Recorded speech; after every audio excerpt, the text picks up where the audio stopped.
आत्मा और परमात्मा का मिलन कैसे होता है। जो आत्मा परमात्मा में जो जुड़ाव है वही जुड़ाव मिलन है या प्रेम है।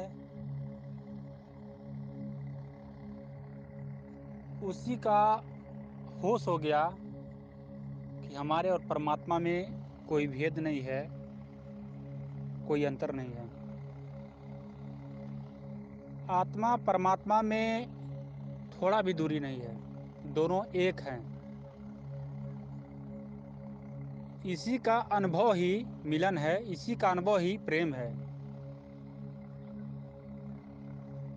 जिस क्षण यह एहसास हो गया, जिस क्षण यह अनुभव हो गया, यह महसूस हो गया कि हमारे और परमात्मा में कोई भेद नहीं है, तो ही मिलन है, वही प्रेम है, वही एक है,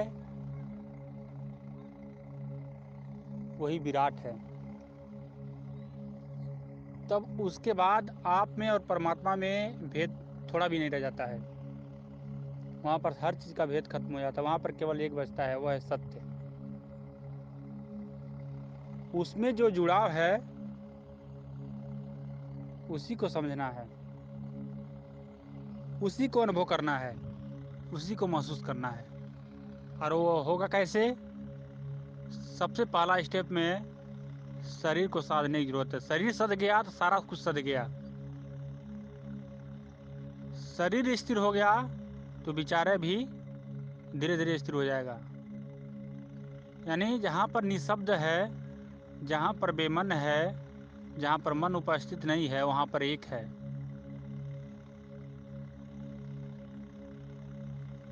वही मिलन है। जो जुड़ाव है वही मिलन है। और वो मिलन कैसे होता है? जब सारा चीज छूट जाए, यानी विलीन हो जाए, एक हो जाए,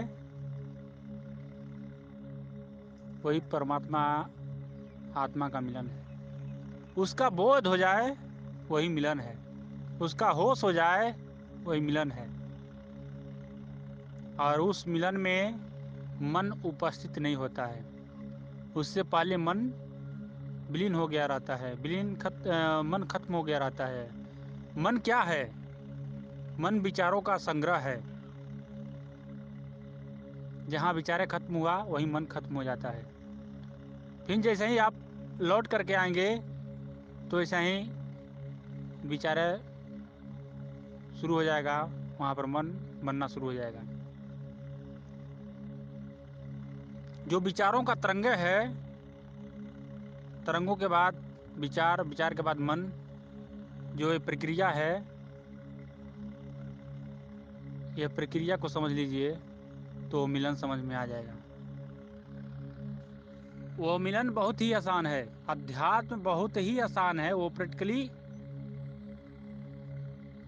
मानव का शरीर लैब है। इसमें हर चीज प्रैक्टिकल के रूप में अनुभव होता है। अध्यात्म कहानी नहीं है। अध्यात्म कर्मकांड नहीं है। अध्यात्म के क्षेत्र में विचारों की जरूरत नहीं पड़ता है। कम से कम विचार की जरूरत पड़ता है और अंत में सारा छूट जाता है। अध्यात्म के क्षेत्र में सारा कुछ छोड़ने की जरूरत है। सारा कुछ छूट जाता है, परिवर्तित हो जाता है, अंतर्मुखी हो जाता है, बाहरमुखी धीरे धीरे बंद हो जाता है, स्थिर हो जाता है, ठहर जाता है। जब सारा ठहराव हो गया, सारा स्थिर हो गया,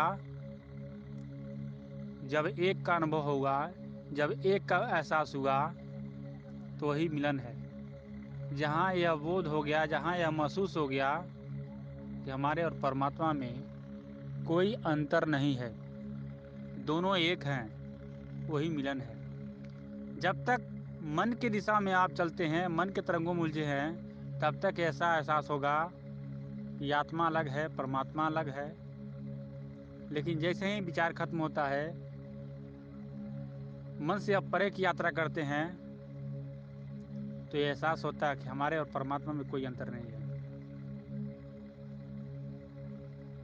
दोनों एक हैं, दोनों में कोई दूरी नहीं है, दोनों में कोई भेद नहीं है, दोनों का जुड़ाव ही प्रेम है, दोनों का जुड़ाव ही मिलन है।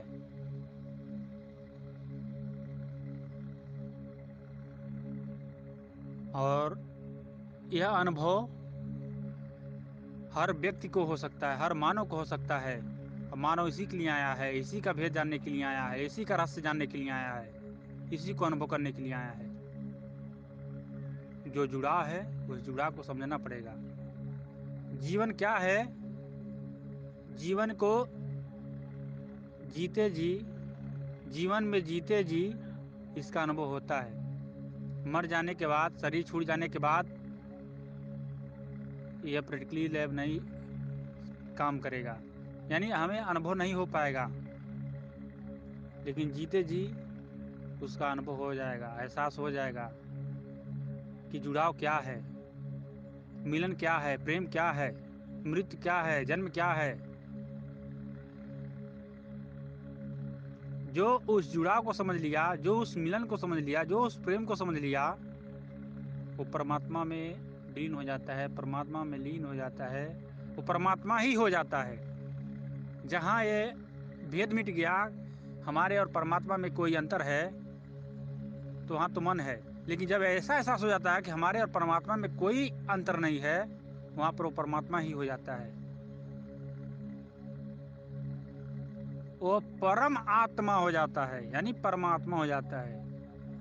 अब वो साधारण व्यक्ति नहीं रह गया, एक होशपूर्वक व्यक्ति है, एक संत हो गया, एक महाराज हो गया, एक परम संत हो गया, एक अद्भुत व्यक्ति हो गया, उसका जीवन भी अद्भुत हो जाता है।